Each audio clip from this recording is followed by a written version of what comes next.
Salam sukses. Kita jumpa lagi di channel Visioner, yaitu channel yang mengupas berita politik pilihan yang terbaru, sehingga kita tidak ketinggalan dalam berbagi informasi sekitar politik dalam negeri yang terkini.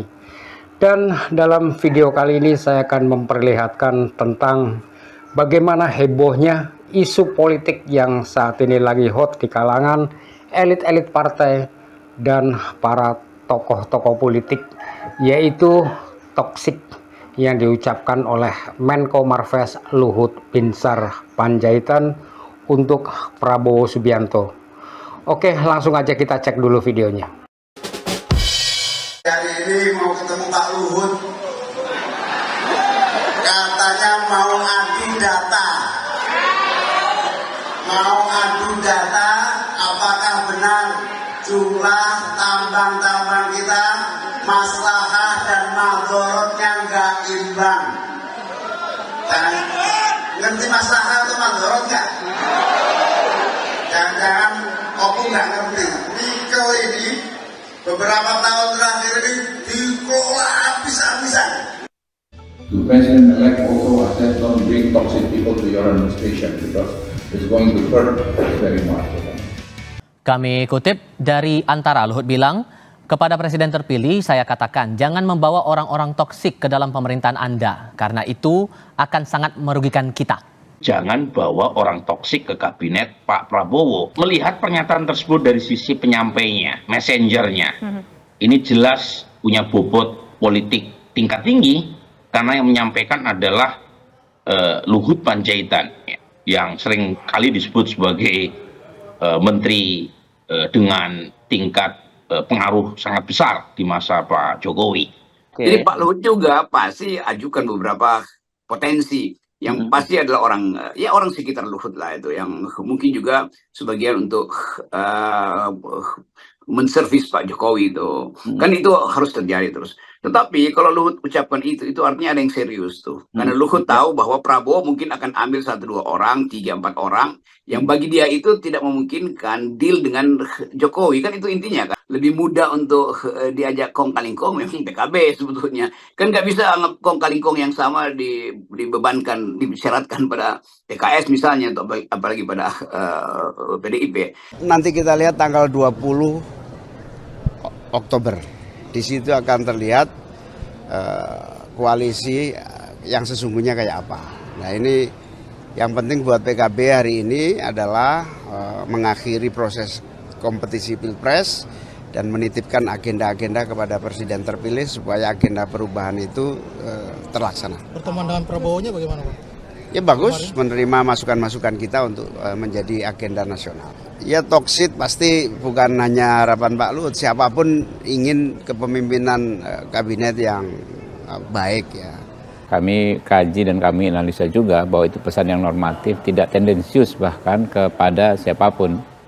Ya, jadi dan terutama tidak tendensius terhadap elit-elit politik yang ada saat ini.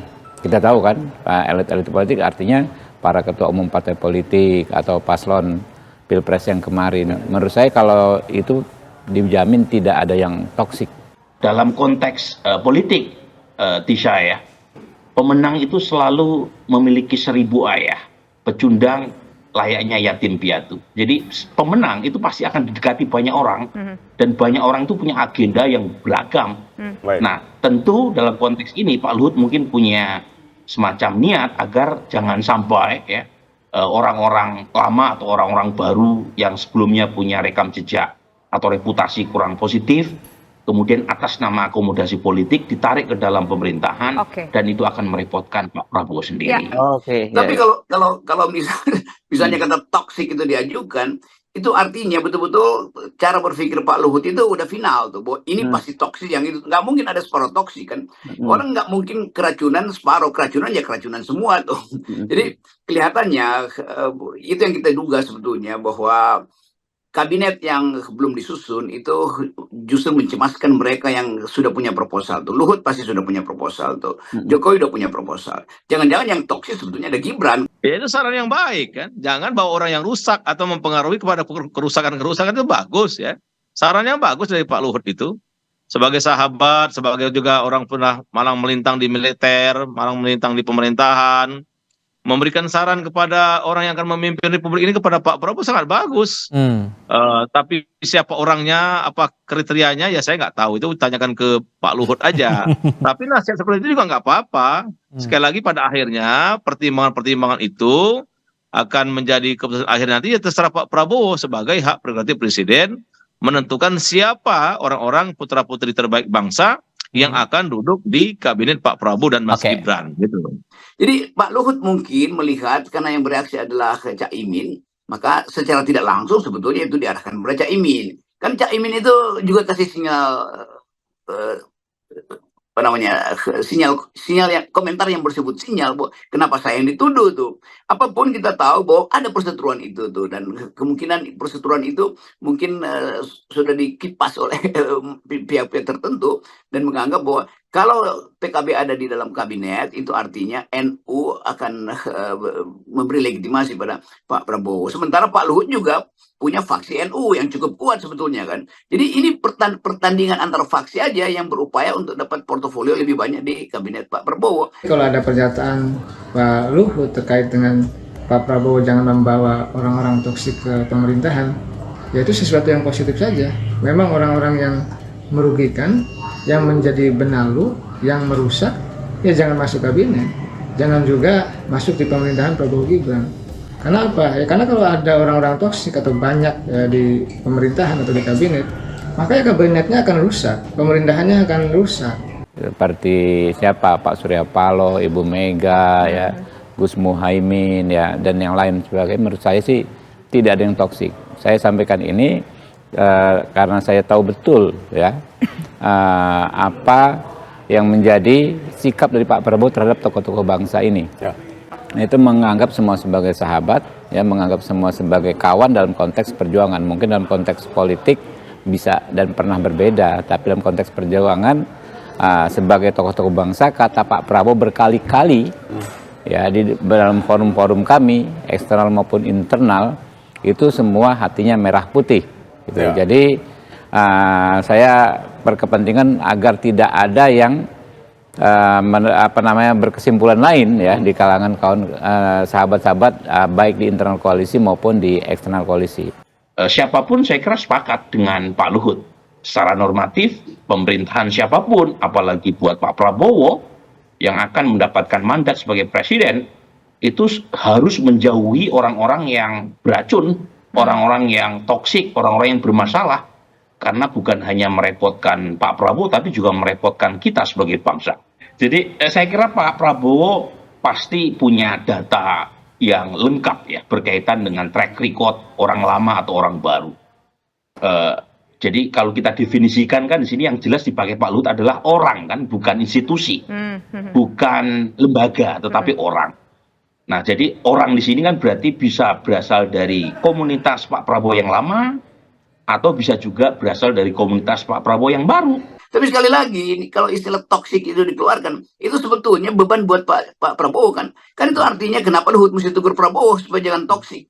Mau toksik ya atau mau vitamin atau racun atau vitamin itu urusan Prabowo sebetulnya. Jadi terlihat psikologi Pak Luhut ini mulai cemas tuh bahwa kemampuan Pak Luhut untuk mengendalikan kabinet Prabowo tidak sebesar lagi kemampuan Pak Luhut untuk mengendalikan kabinet Pak Jokowi. Karena pada zaman Pak Jokowi semua hal yang susah diselesaikan itu diserahkan pada Pak Luhut. Sementara Pak Prabowo tentu tidak akan begitu karena Gerindra sendiri kecukupan kader, apalagi kalau masuk 2-3 dari partai yang sifatnya oposisi atau PKB misalnya yang menguasai basis NU. Ya mungkin yang dimaksud Pak Luhut adalah orang-orang yang memiliki masalah, misalnya masalah hukum, ya, tapi bukan di level elit pimpinan, ya. Mungkin di bawah, di level eselon di bawahnya lah, ya. Kalau partai mungkin eselon satunya partai di bawahnya, gitu kan, kurang lebih begitu. Ya tentu di semua institusi ada begitu, bahkan di kami pun di Partai Gerindra pasti ada oknum-oknum yang tersebut mungkin punya agenda yang berbeda dengan apa yang selama ini menjadi selling point-nya Pak Prabowo, ataukah memang orang tersebut punya masalah hukum dan untuk mendapatkan semacam bunker politik dari kekuasaan baru nanti, kemudian mereka masuk ke dalam kekuasaan. Nah, itu yang mungkin kita berbeda siapa yang dimaksud, tetapi saya menduga dengan sangat bahwa Pak Luhut menyampaikan pernyataan tersebut bukannya dalam ruang hampa, artinya ada konteks politik yang sedang dikirimkan atau dikodekan oleh Pak Luhut.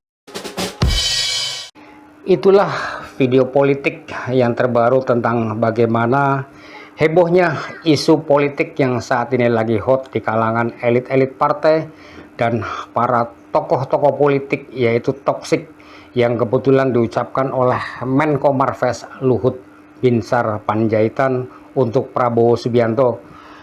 Luhut mengatakan bahwa kepada presiden terpilih, saya katakan jangan membawa-bawa orang toksik dalam kabinet pemerintahan Anda. Inilah pesan yang disuarakan oleh LBP atau Luhut Binsar Panjaitan kepada Prabowo Subianto, di mana kita tahu bahwa Luhut adalah orang yang saat ini punya pengaruh besar di dalam pemerintahan era Presiden Jokowi, sehingga para elit-elit partai dan para tokoh politik ramai menduga-duga siapa sebenarnya orang yang dimaksud LBP adalah toksik. Sehingga ini memunculkan opini-opini yang liar dari para elit-elit partai dan para tokoh-tokoh politik, termasuk ilusinya Rocky Gerung yang menuding bahwa kemungkinannya orang-orang yang toksik itu tentunya adalah orang-orang yang berada di sekitar LBP sendiri, atau barangkali juga Gibran yang dianggap oleh LBP itu toksik. Nah, inilah cuplikan dari potret panggung perpolitikan yang terbaru di tanah air kita saat ini. Oleh karena itu, saya cuma bisa berpesan bahwa sebenarnya politik itu bukanlah sekedar tentang kekuasaan, tetapi politik adalah lebih tentang bagaimana para penguasa bisa memberikan pelayanan kepada masyarakat. Dan politik yang bijak adalah politik yang mampu mempersatukan berbagai macam adanya perbedaan-perbedaan untuk membangun sebuah kerjasama yang penuh kesejukan dan harmonis. Dan yang lebih penting lagi buat kita semua adalah tidak ada kata terlambat untuk berbuat baik bagi kepentingan bangsa dan negara ini demi masa depan anak cucu kita bersama. Terima kasih dan salam sukses.